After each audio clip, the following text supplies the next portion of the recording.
Welcome to the final lecture of Neural Data Science. Today, I would like to talk to you about data management in neuroscience.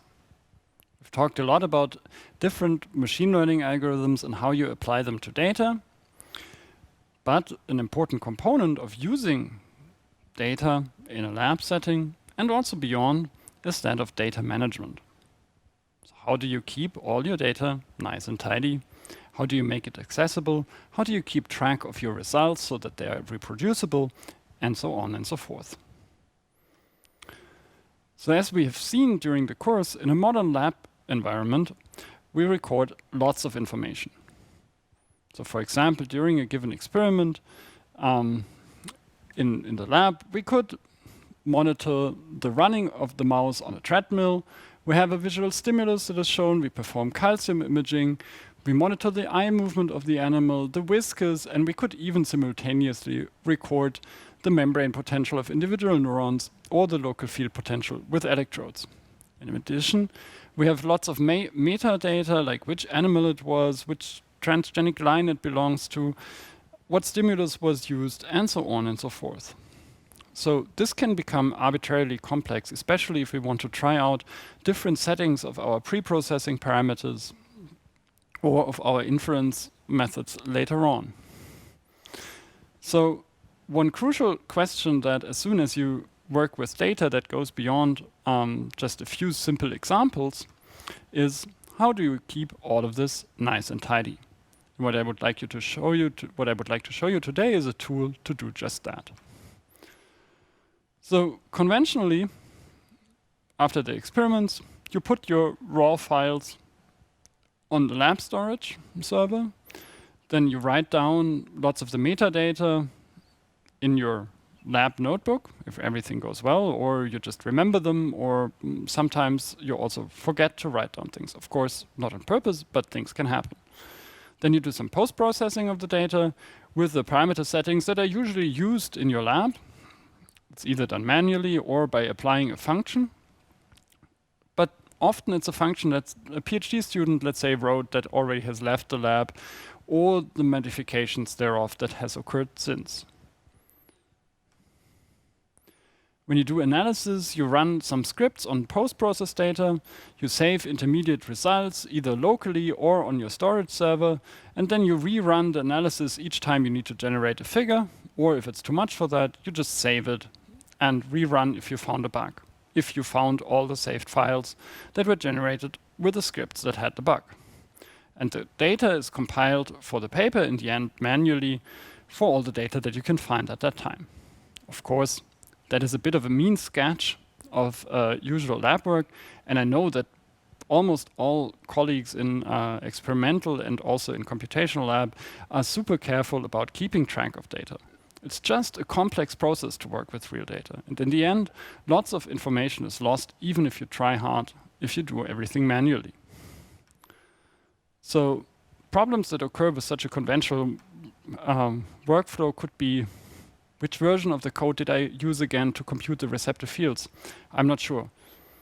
If it's a lot of cells and you need to compute all of them again with a current version of the code, this can take a long time. I'm not sure whether I deleted the receptive field files where I saved the data for neurons 1 to 42 when I found that bug. So again, you need to recompute everything from scratch, which can take a prohibitively long time if you're tight on time, for example, when you try to publish before a conference deadline, or you need to have the data ready for a presentation.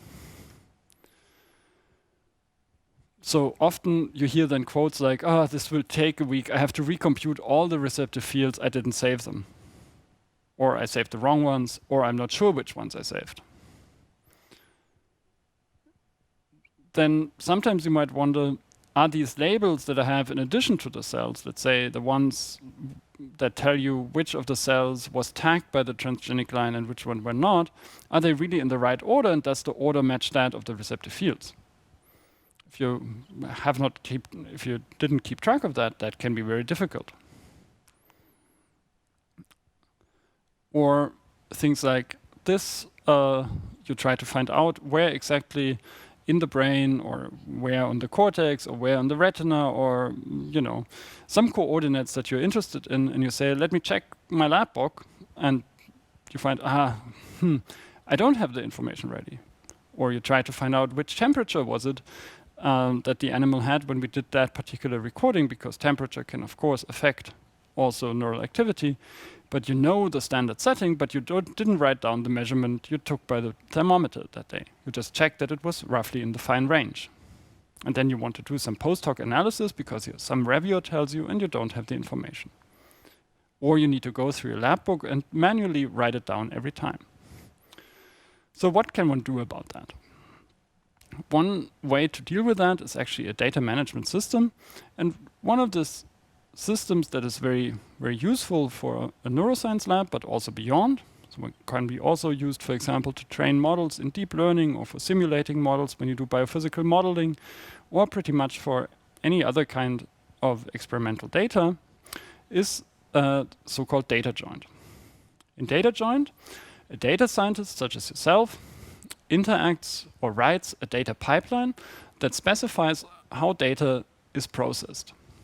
There's a client that manages in either MATLAB or Python the interaction with a backend architecture, which can be either for large files, a bulk object storage, or a MySQL server for smaller data. What is important about that data management system is that it preserves dependencies between primary and metadata once they are in the system. It interfaces naturally in MATLAB and Python and has a very simple and efficient query language. You can easily, in a straightforward way, perform distributed computations. So how does that work? DataJoint builds on the so-called relational data model. If you are an expert in databases, then all of that is no news for you. So the relational data model needs a few terms to work with, so-called tuple, as a set of attributes, name-value pairs.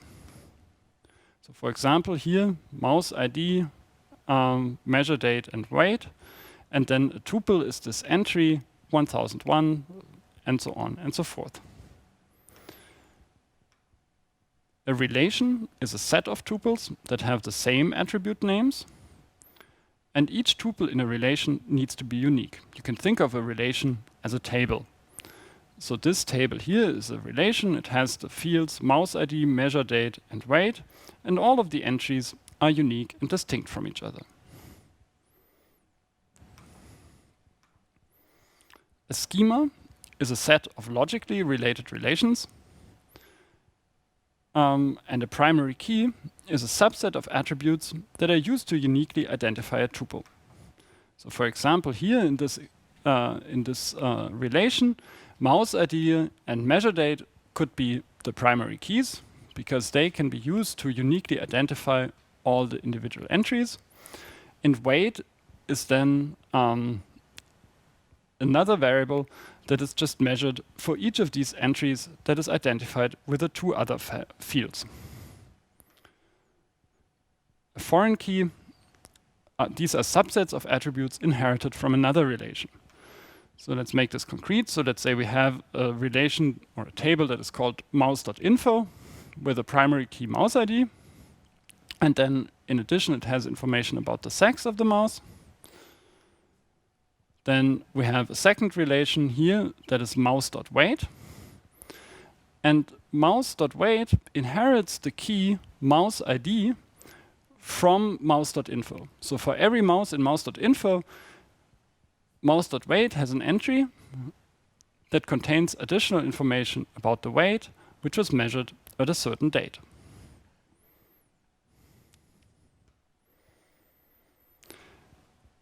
Why are these foreign keys important? Foreign keys ensure that there's no tuple in the derived relation, so in this weight table here, that does not have a corresponding entry in the base relation. So if you don't have a mouse in your database, you also cannot enter it into your measure, into your weight table. So if you want to enter a mouse here, you have to first enter its ID and its sex here. This forces you to have the metadata for the sex of the mouse always entered into your primary table here. This cannot be forgotten. It also makes sure that there's referential integrity. So if you delete a mouse from your base table here, because, I don't know, something came up why this mouse has to be deleted, then it will make sure, the system will make sure that the corresponding entry is also deleted here.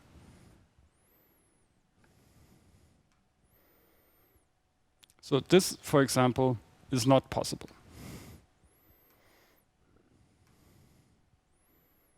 If you delete this, then the corresponding entry here is also deleted.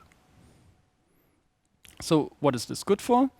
Let's say we have a schema. So this would be a schema. It's a set of logically related relations, such as this, where you have mouse.info, then you have the height and the weight. They are measured at certain dates, and then you compute the body mass index of the mouse. Now, you find out at some point that you confused inches and centimeters, and the BMI is defined as centimeters, as in units of centimeters squared. Now, you delete the table mouse.height because this is where the error occurred.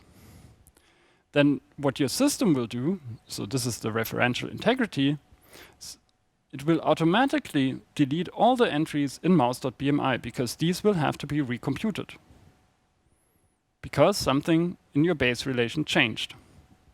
If you map that back to the example of the receptive fields, if something in the pre-processing of your data changed because you found a bug during the spike sorting process, then you will also delete all the receptive field, and the system will automatically make sure this is done. So it can't happen to you that you have some version of your receptive fields floating around where you don't know whether it was computed with a bug-free code. This is what we refer to as referential integrity. Such a system also allows for easy data filtering by defining a few key operators that map to database operations. So we can, for example, easily find two matching tuples. So tuples match if their identically named attributes contain equal values. So kind of a clear definition. So mouse ID, this mouse ID table here with a sex and the mouse ID table with a weight, they match if the ID is the same. We can also do a restriction where we select tuples that match a certain condition. So this is kind of filtering the table. So if we just simply say I want all the mice where the weight was measured on the 10th of October 2010, then we can specify that as such. We can also restrict by another relation. So why is that good? Well, this can give us all the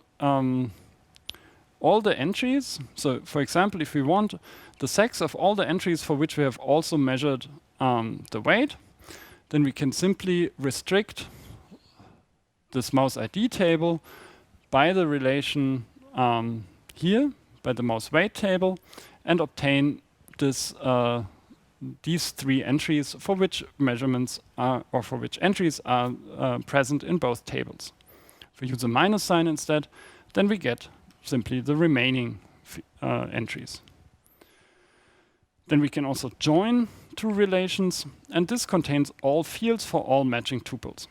So for example, so this is illustrated down here. If we compute the join between these two, we get a new relation that has all matching tuples, so just the first three entries, and it has the information of the sex and the weight from both the original tables. So we can manipulate these kind of data tables very easily.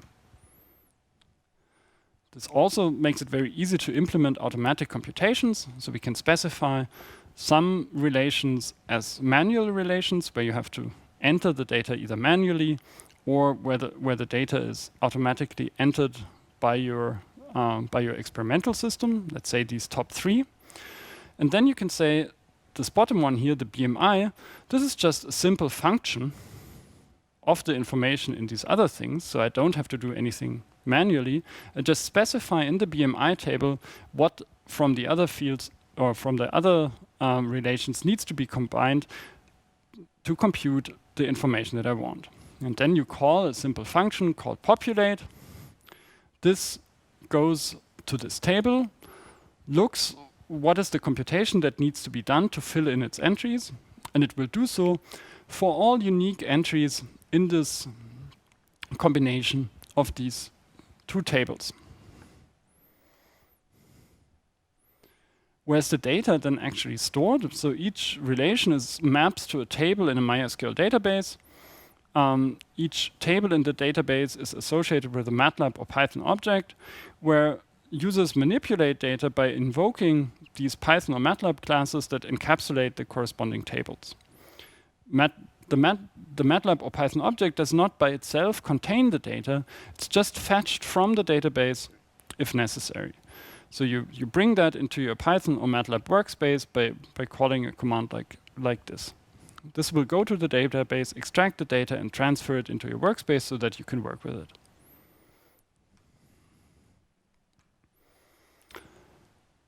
In principle, you can also use R or any other software that you would want to access your MySQL tables, but the language that MySQL uses is a bit peculiar.